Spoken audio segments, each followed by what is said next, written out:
Hello everyone. We're going to carry on with Running on the Roof of the World, and we're up to chapter 20, and we're up to the point where Tash and Sam are at the edge of the grasslands by the road, and they've met up with the gentleman who they hope can take them to India.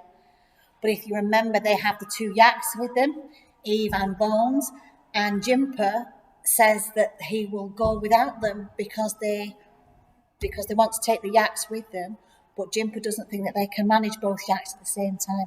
So let's see what happens. Chapter 20, Escape.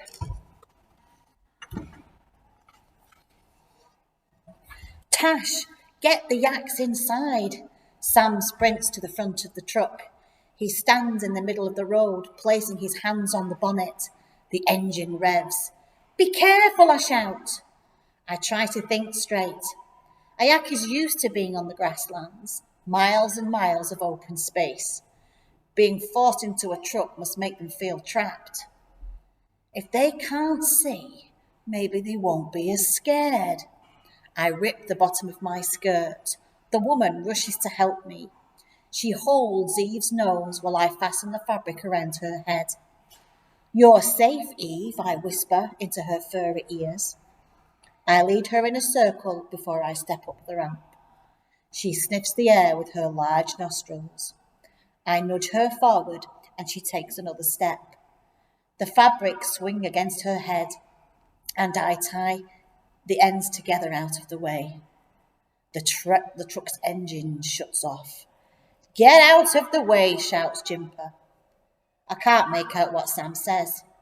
I dash over to Bones and lead him inside. The door slams. Jimper marches round the right side of the truck holding Sam by his collar. You're not coming with us now, says Jimper. They're only looking out for their animals, says the woman. She's right, says the younger man. And the yaks are in now. Let's get out of here. Jimper reluctantly frees Sam and he sprints up the ramp to stand next to me. The men stride to the front of the truck and the woman approaches us. I'm Ness, she says calmly as she helps fasten the yak's harnesses around metal handles welded to the sides. I sit down in a dusty corner, surrounded by dead flies. How long is the drive, I ask.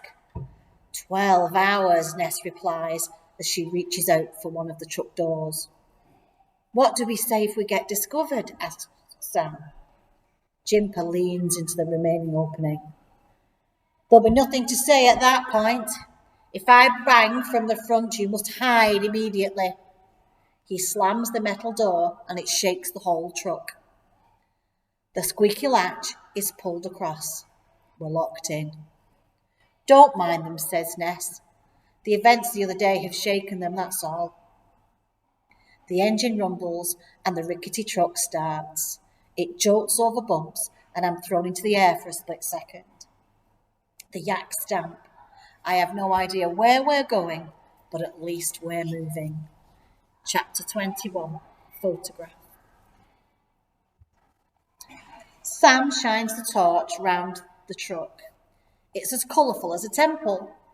He touches the masks. They're huge, painted with faces of snow lions, gods and demons, the characters from Mum's stories. Did you make them? I ask, reaching out and feeling the ridges of the paint strokes beneath my fingers. Ness nods.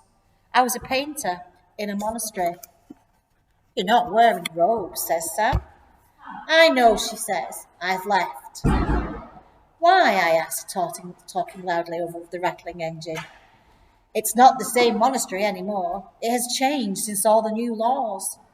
I slip my hand into my pocket and pull out my Dalai Lama photograph. Ness looks straight at me and her eyes are kind but tired. It's the same way Manny looked and I wonder how I missed all this sadness before. The motion of the wheels on the road turns and smooth, but with a bump every half second. We're going over a bridge, she says. The bridge ends and the terrain is rockier than before. The fabrics sway above us.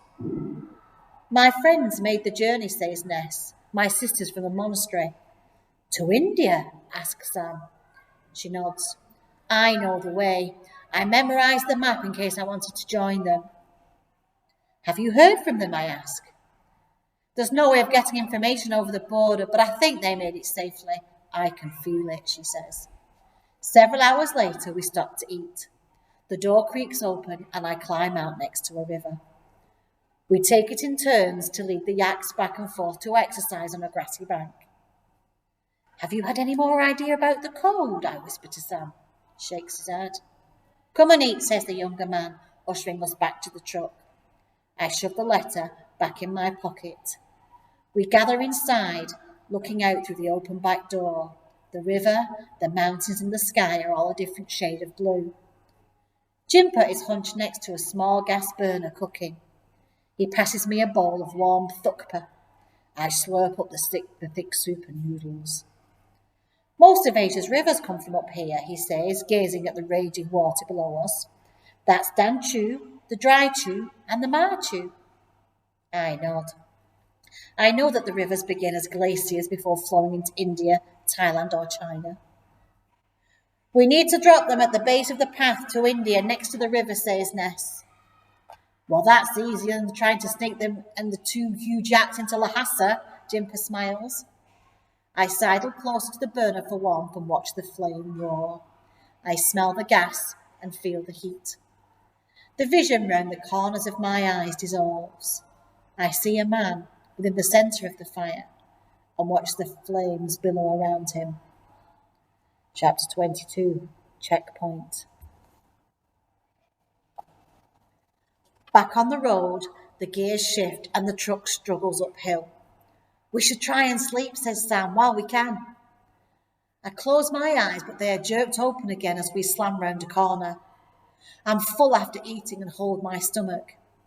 It groans, the soup swishes around inside. The truck brakes. I brace myself for a sharp corner, but the truck keeps getting slower and slower until it's crawling forward. I strain to listen. There are 3 quick bangs against the metal at the front. Sam's eyes snap open. He scrambles up. Hide! Ness whispers urgently. Remember what Jimper said? I press the cold metal walls with my fingers, pushing at the door. It's solid. There's no way we're getting out of here. Put these on, Ness says, throwing costumes at us. I step inside the heavy material. It's too big and drapes over me. Grabbing a supply sack, I rip open the stitching with a stone and empty the food onto the floor. I throw it to Sam. The truck stops moving. Get in, I say. He shimmies into it, and I stuff bundles on top of him until he's covered. The truck shudders and the engine is turned off. I pull a mask over my face. Outside, I hear muffled voices. The back door rattles. I hug my backpack and wiggle as far into the corner as I can. Ness covers me with piles of materials. A musty smell floats around me. The squeaky lock is unfastened. The truck creaks under the weight of the yaks being led out. Boots thump up the metal ramp. A foot slams into my side. I'm knocked against a metal wall. It takes all of my energy not to cry out. This is it. My dragon luck has run out. Don't you worry, says a soldier. If there's something in here, we'll find it. I hear another thud. He's moved on to Sam's sack. Have they found him? The thud gets quicker and more frequent. Questions race through my mind. I'm as still as I can be and fighting the urge to cough. Dust coats the back of my throat, choking me. Anything? Asks a voice I haven't heard before. It booms outside the truck. Just costumes and food, says the soldier from before. But I can tell he's hiding something. I pulled over another truck. I need you to search it. Just a few more minutes in here. I need you to search it now. Those are your orders. His tone is authoritative. I hear hooves clomp up the ramp, and then a thundering noise as the yaks gallop forward. I squeeze my eyes shut. The door squeaks. I wait for Ness to say something to us. A whisper, a sign, but nothing. Chapter 23, Map. The engine splutters, but I don't dare move. What if there's still a soldier in the back? I jolted about. My legs ache and pins and needles shoot through my right foot. The air around me feels smaller and smaller. Finally, the truck slows to a stop. Safe, yells Jimper, unbolting the back. It's safe. I burst my head through the costumes, ripping the mask off my face. I smile at the yaks. Eve grunts when she sees me. Where's Sam? I crawl across the floor, digging through the mess. I snatch at the sacks. He's buried underneath, curled up in a ball. I shake him. Tash, he says, rolling over, I'm fine. I help him up and he stretches his legs. Jimper opens the door and I collapse into the sunlight, stiff and thirsty. He passes me a water bottle and I gulp it down. I pour some into my cupped hands and Eve's thick tongue slurps it up. A row of mountain peaks stands in front of me. They're grey and rocky and snow-covered at the top. The air is thin and I feel dizzy. Ness draws up her map from her pocket and holds it up for us. There are 3 peaks, 2 small ones the same size and then a big one. We crowd round her. You're heading between those 2, Ness says, pointing at the dip next to the biggest one. I nod. You'll see them when you head up from the river, she continues. From then on, you go west. Make sure that the North Star is always on your right. Mum used to teach me about stars, but I don't remember where the North Star is now. I was always more interested in the stories that went along with them than actually locating them in the sky. I never thought I'd need to.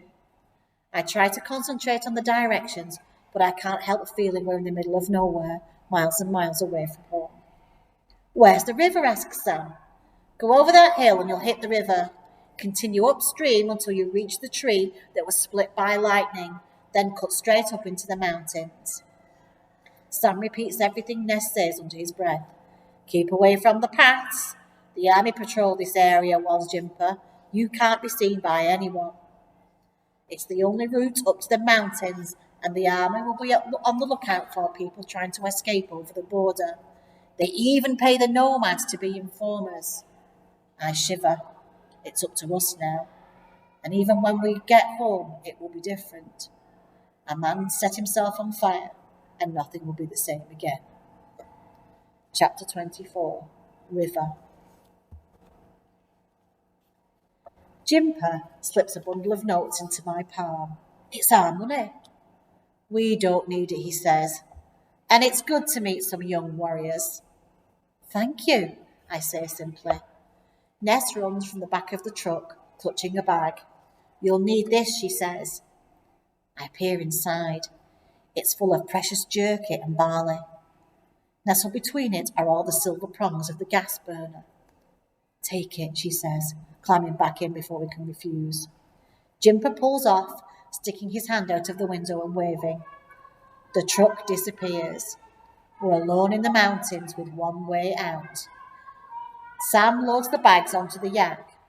I take Eve's harness and follow him up the bare rock filled with craters. It's what I imagine the moon to look like.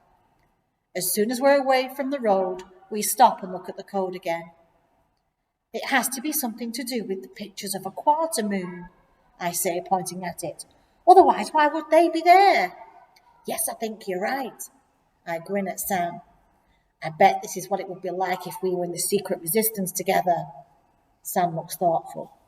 Maybe. We hear the river before we see it. A steady, roaring torrent. It cascades downhill, foaming pools at each level.